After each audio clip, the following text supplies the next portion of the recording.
Agradezco la invitación a participar en este importante evento, el segundo Simposio Venezolano de Ciudades Inteligentes y Sostenibles, y muy especialmente a tratar el tema de hidrología sostenible en el entorno urbano, una visión futura para Ciudad Guayana.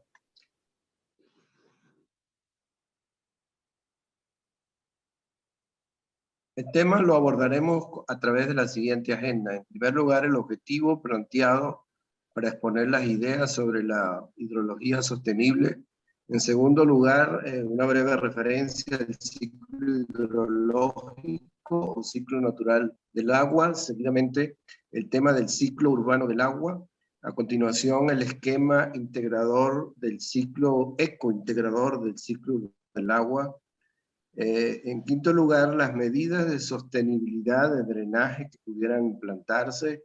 Y finalmente, una conclusión que también nos sirva de reflexión y ideas generales para el trabajo que pudiera hacerse en nuestra ciudad, en Puerto Ordaz y bueno, en todo el entorno de Ciudad Guayana. El objetivo que pretendemos cubrir se trata de presentar los beneficios de las prácticas de la hidrología sostenible en el ámbito urbano relacionados con la gestión de la cantidad y calidad del agua y los servicios ambientales producto de las medidas que se pongan en práctica. Es muy importante que comencemos con una visión del ciclo hidrológico, ciclo natural del agua, que para todos nosotros nos resulta familiar, inclusive pudiéramos verlos de una manera sencilla, pero realmente sí tiene una complejidad mayor cuando vamos abordando cada una de sus variables que los definen de acuerdo a la ocurrencia del agua y distribución del agua en el sistema terrestre, la precipitación, la evaporación, transpiración, muy especialmente porque lo modificamos y lo convertimos en una situación como la que ahora vemos en pantalla. Construimos ciudades, obviamente, que son habitadas por personas que necesitan del agua, usamos el agua, la controlamos, tomamos el agua de una fuente natural que es objeto de un tratamiento para que tenga su uso adecuado.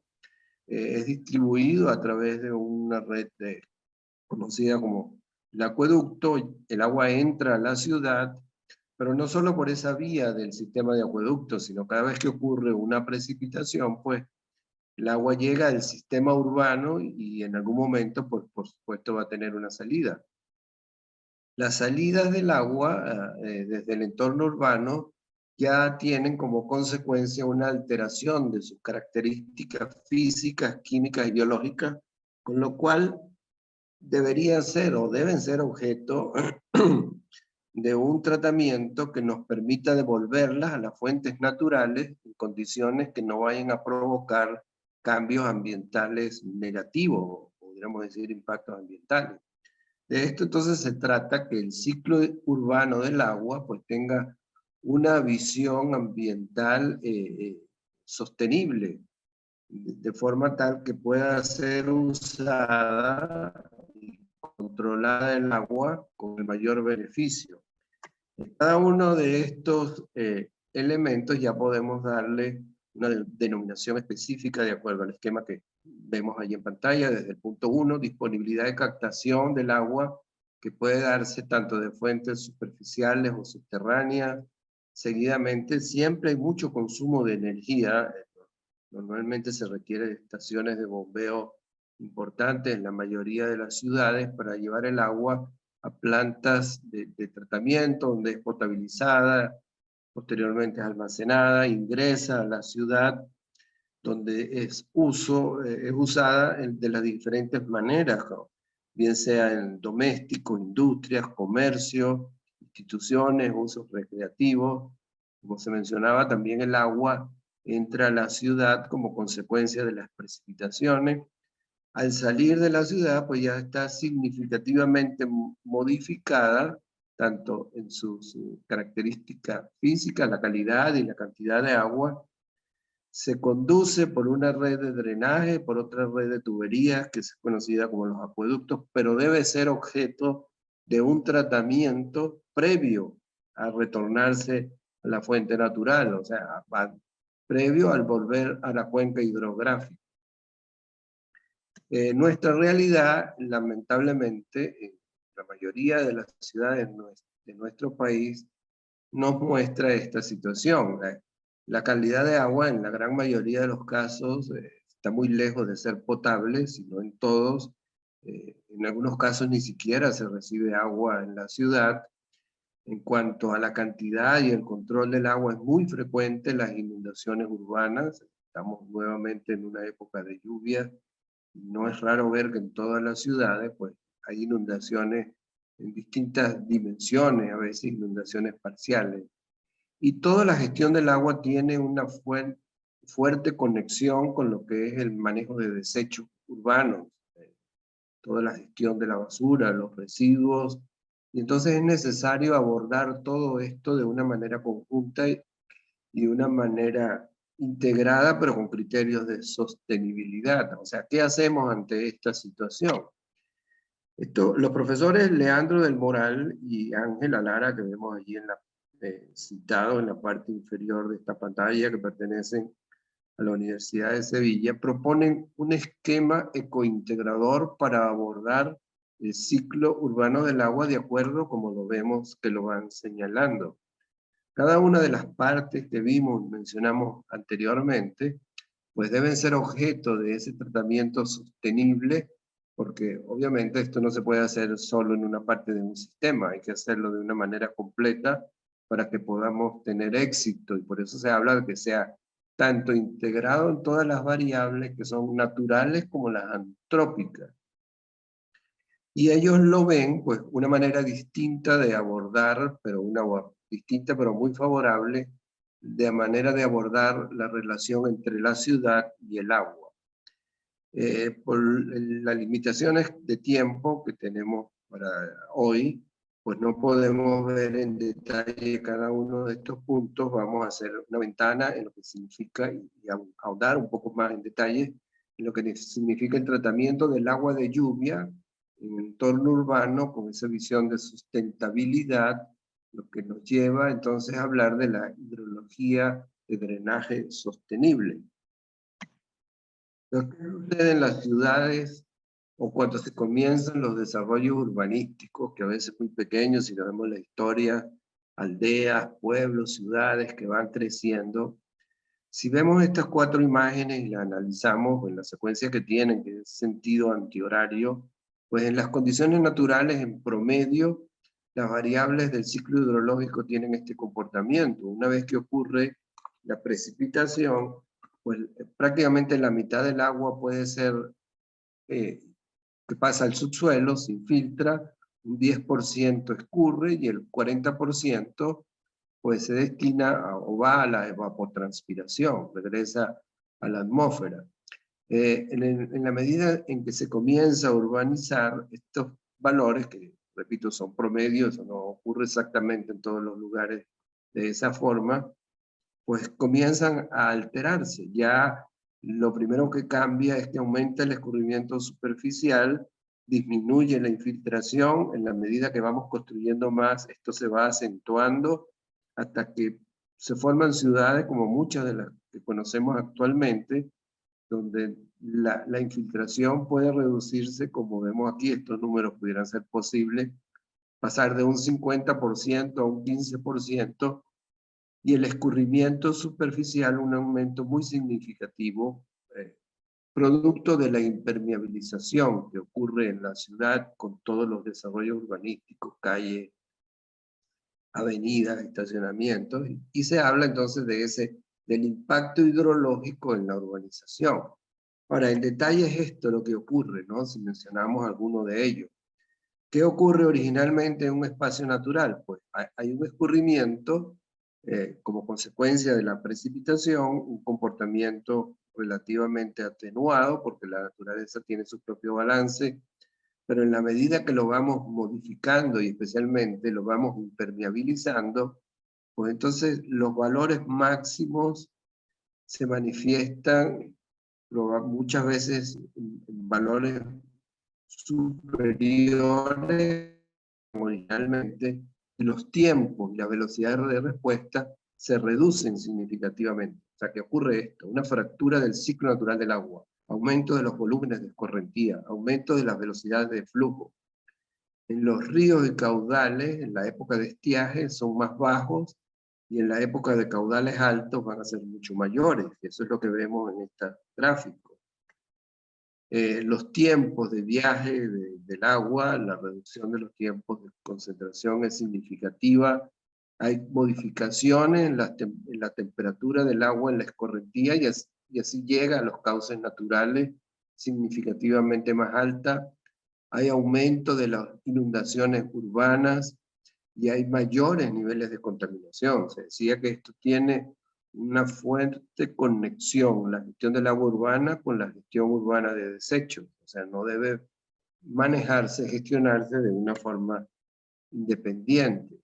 O sea, tradicionalmente el drenaje pues ha tenido un enfoque pues, en unas ocasiones, dependiendo de las civilizaciones, más desde el punto de vista sanitario, otra vez hidráulico. En las últimas décadas se ha acentuado mucho el tema ambiental, sin ser excluyente. Siempre existirá la visión sanitaria, por supuesto, siempre y sin duda la visión hidráulica, pero entonces se incluyen nuevos elementos que le dan esa visión de sostenibilidad. Entonces se habla de los sistemas urbanos de drenaje sostenible, que contribuyen a una mejora significativa de la calidad de agua, a un control muy adecuado de la cantidad de agua, y hay una contribución importante a la restitución del ciclo hidrológico a su condición natural previo a la urbanización.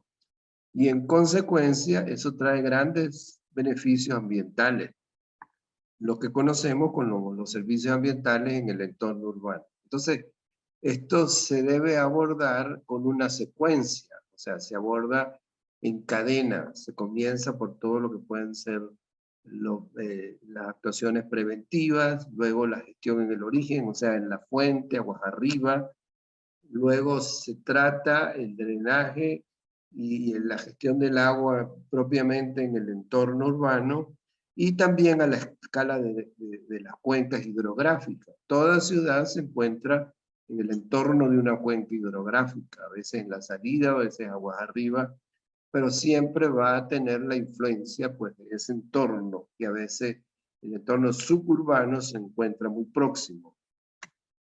Entonces, ¿qué hacer ante esa situación y cómo se ponen en práctica esas medidas de hidrología sostenible? En primer lugar, clasificándolas, las llamamos no estructurales, algunas de las y otras medidas que son estructurales. Como se mencionaba, pues todo entorno urbano va a estar en el contexto de una cuenca hidrográfica. Comienzan los desarrollos, en algunos casos más acelerados que otros, más densos, pero en la mayoría ocurre esta situación. Hay un impacto hidrológico significativo. Entonces, vamos a ver cuáles son las medidas no estructurales que se pueden abordar y cuáles son las medidas estructurales. Las no estructurales pues no van a ser tangibles, no son físicas, obras, ingeniería me refiero, pero están orientadas a esto, una legislación y una normativa adecuada en función de estos temas, la educación ambiental, que es de gran importancia, igualmente el ordenamiento territorial, todos los programas de mantenimiento urbanístico en todos los órdenes de todos los recursos que puedan estar asociados. Entonces esas serían las medidas no estructurales. Las medidas estructurales pues ya son visibles, más tangibles, hay una gran cantidad de ellas. Estas son las que actualmente existen en el estado de arte, como pavimentos permeables, techos verdes, cunetas verdes, depósitos de lluvia, humedales artificiales, jardines de lluvia, pozos y zanjas de infiltración. Obviamente cada uno depende de la región donde se pueda y de la evaluación que se haga en cada sitio. Cada ciudad tiene su particularidad. Podemos revisar rápidamente algunas ciudades de Venezuela. Mérida, por ejemplo, y Punto Fijo son dos contextos geográficos y naturales completamente diferentes. No se podría estar pensando en que una medida de una ciudad es exactamente replicable en otra, Cumaná, Caracas, como veíamos en algunas imágenes. Entonces el punto es, y esto obedece también a la participación de muchos profesionales especialistas en distintas áreas. Entonces hay que hacer un diseño y una selección adecuada de lo que pueda funcionar para cada ciudad. Podemos ver un poco más de detalle en alguna de ellas, por ejemplo, los pavimentos permeables que contribuyen significativamente al aumento o a mantener la infiltración al suelo como era en la condición original. También contribuyen en consecuencia al control del escurrimiento superficial, pero y tiene estos aspectos ambientales favorables. Nosotros podemos imaginar algunos de los tantos estacionamientos de áreas comerciales, de áreas libres que tenemos en nuestra ciudad que pudieran tener estas características que vemos aquí en pantalla. Otra de las medidas estructurales, y estas son quizás una de las más conocidas, son los techos verdes.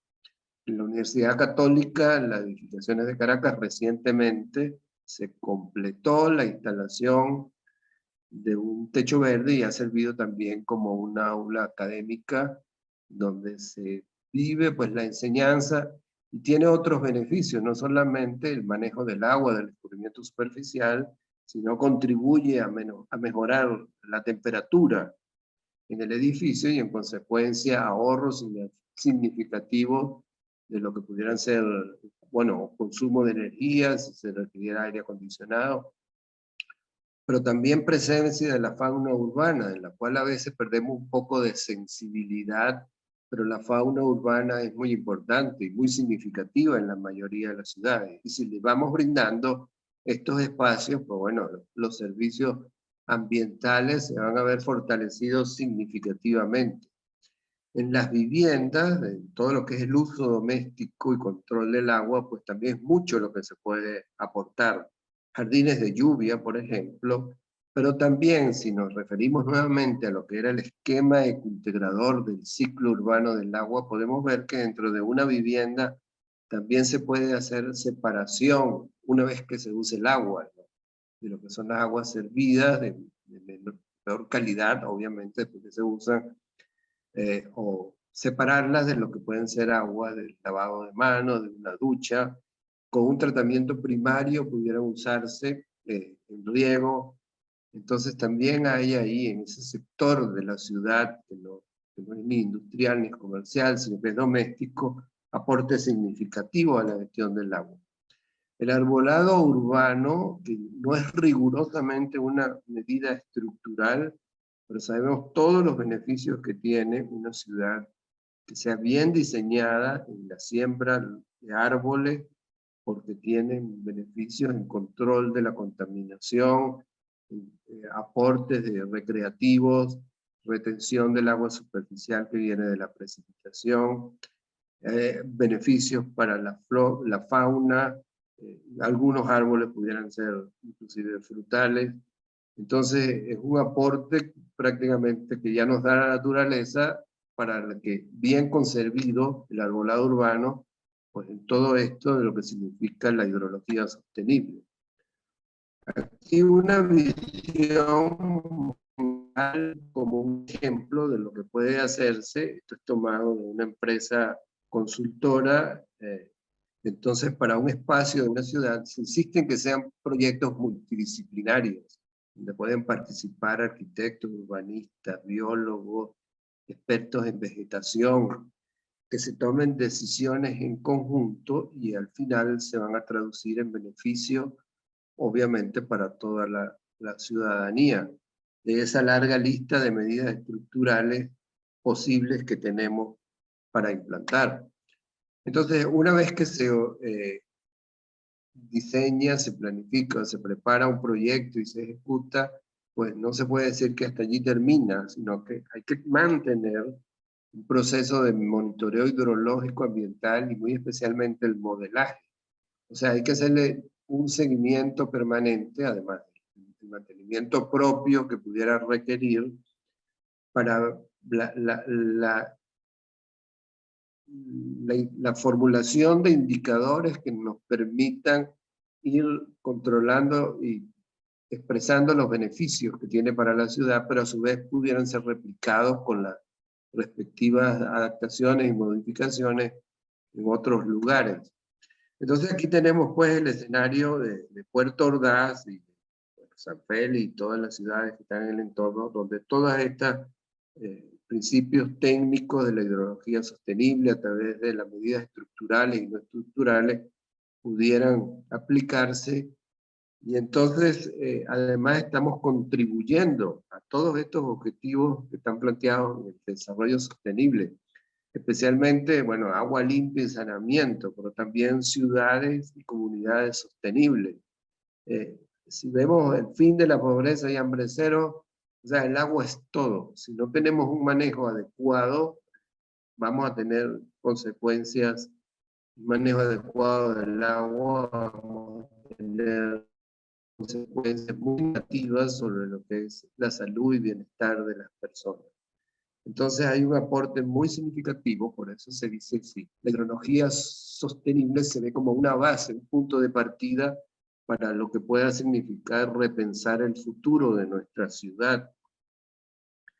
Entonces la conclusión a la que podemos llegar es que efectivamente de aquellas imágenes tan adversas que veíamos al comienzo, de aguas con unas características muy degradadas, nos podamos convertir en lo que aquí estamos viendo, que efectivamente el agua, tanto la que se surte por las tuberías, sea agua potable en cantidad, en calidad, que sea suficiente, que sea continua, que sea accesible y asequible, pero también el agua que corre por las ciudades debe tener alta calidad, o sea, que va por la superficie, el agua que viene de la lluvia, por eso tiene que tener una estrecha conexión con la gestión urbana de desechos.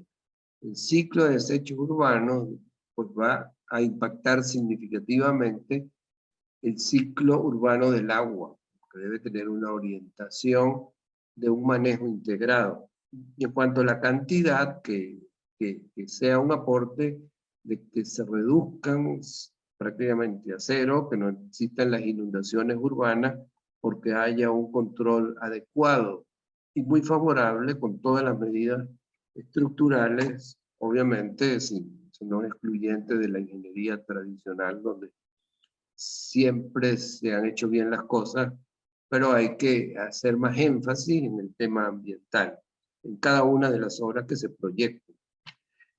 Ya para finalizar, quisiera poner aquí para una reflexión estos comentarios que en una oportunidad hizo Wangari Maathai, que es una biólogo keniana, Premio Nobel de la Paz, en el año 2004, y decía algo que pareciera que fuera para nosotros. Dentro de algunas décadas, la relación entre el ambiente, los recursos y los conflictos será tan obvia como la conexión que vemos ahora entre derechos humanos, democracia y paz. Realmente ya esas algunas décadas que ya podría pensar en 2004, ya nosotros las estamos viviendo, pero tenemos todas las herramientas, toda la voluntad, todas las posibilidades de rehacer instituciones, muchos profesionales y mucha gente dispuesta para que nos convertamos en una ciudad pues grata para sus habitantes y de un futuro promisorio. Muchas gracias por la atención a todos.